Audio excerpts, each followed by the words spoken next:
Have you ever walked along a lonely, mist-shrouded road at night and felt that strange, prickly sensation on the back of your neck, that feeling that you're not entirely alone? For centuries, the people of Whitby, a historic coastal town in North Yorkshire, England, have known this feeling all too well. It's a place steeped in history, with ancient abbey ruins overlooking the stormy North Sea, narrow cobbled streets, and a rich tapestry of folklore. But lurking within its shadows is a legend far more chilling than any ghost story, the tale of the Whitby Black Dog.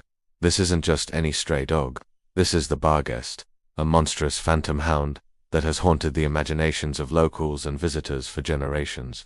Imagine this. You're walking near the old St. Mary's Church graveyard, the salty sea air thick around you. The fog rolls in from the coast, blanketing everything in a silent, grey shroud. Suddenly, a shape materializes from the mist. It's a dog, but one of unnatural size, larger than any wolf. Its fur is the color of coal, absorbing all light, and its eyes glow with a malevolent, fiery red light. It moves without a sound, its paws making no contact with the ground, a spectral beast gliding through the darkness. This terrifying apparition is said to frequent the lonely paths, ancient churchyards, and the winding cliffside lanes surrounding Whitby. Stories of the Barghest are woven into the very fabric of the town.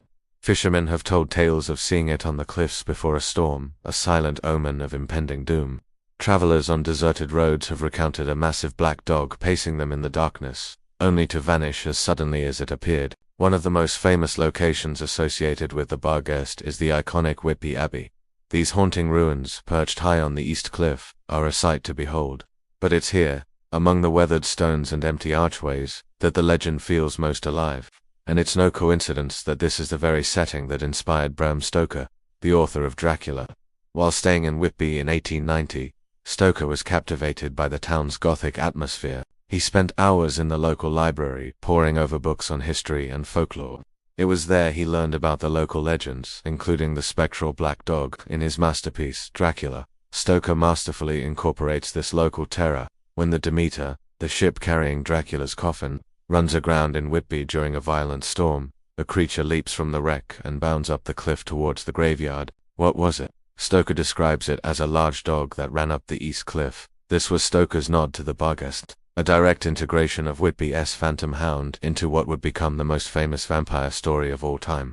The dog in the novel dashes straight for St. Mary's Churchyard, the very place where the real-life Barghest is so often sighted. This connection forever immortalized the local legend on a global stage, intertwining the fictional horror of Dracula with the very real folklore of Whitby. But what exactly is the Barghest across Britain? Tales of phantom black dogs are surprisingly common.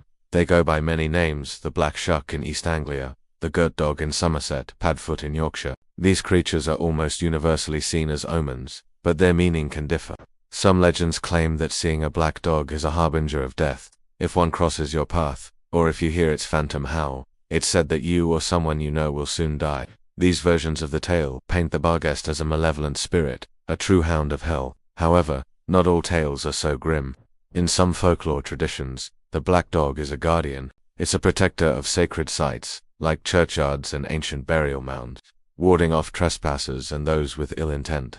Some stories even tell of a black dog guiding lost travelers to safety, appearing on a lonely road only to lead them back to a main path before disappearing into the night. So is the Whitby Barghest a devilish demon or a watchful protector?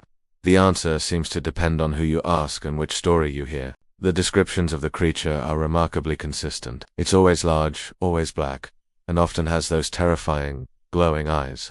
Some accounts add even more chilling details. Witnesses have described the creature as being shapeless, more like a shifting shadow than a solid animal.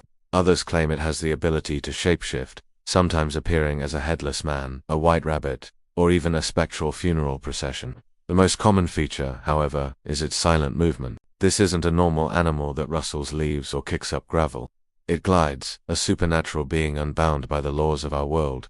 So, where did this legend come from? The origins are likely ancient, rooted in pre-Christian beliefs. Dogs have held a dual significance in mythology for thousands of years. In many cultures, they are seen as psychopomp creatures that guide souls to the afterlife. Think of Anubis, the jackal-headed god of ancient Egypt, or Cerberus, the three-headed hound guarding the gates of the underworld in Greek mythology. It's possible that the Barghest is a folk memory of these ancient beliefs, a local manifestation of a universal archetype. The rugged, often harsh landscape of North Yorkshire also plays a role. The dramatic cliffs, the sudden sea fogs, the desolate moorland, it's an environment that naturally breeds mystery and superstition. In the days before electricity, traveling these areas at night would have been a truly terrifying experience. The mind can play tricks in the dark.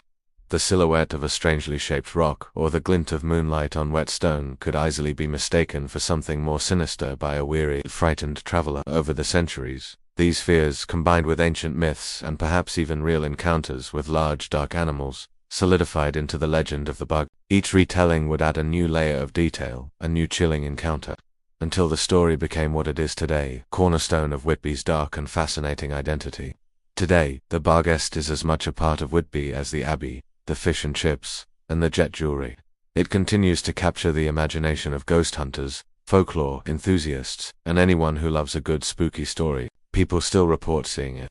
Whether these are genuine supernatural encounters, misidentifications, or simply the power of suggestion is impossible to say, but the belief persists. So, next time you find yourself in Whitby, as you walk the 199 steps up to the Abbey, take a moment, look out at the sea, feel the wind on your face, and let the atmosphere of the place sink in. And as evening falls and the shadows lengthen, keep an eye out. You might just catch a glimpse of a large, dark shape moving silently through the twilight. If you do, you'll have come face to face with one of England's most enduring and terrifying legends, the Phantom Hound of Whitby. Thanks for joining me on this journey into the heart of British folklore. If you enjoyed this dive into the legend of the Barghest, don't forget to like, share, and subscribe for more tales from the shadows. Let me know in the comments if you've ever had a spooky encounter or if there are other legends you'd like me to explore. Until next time, stay curious.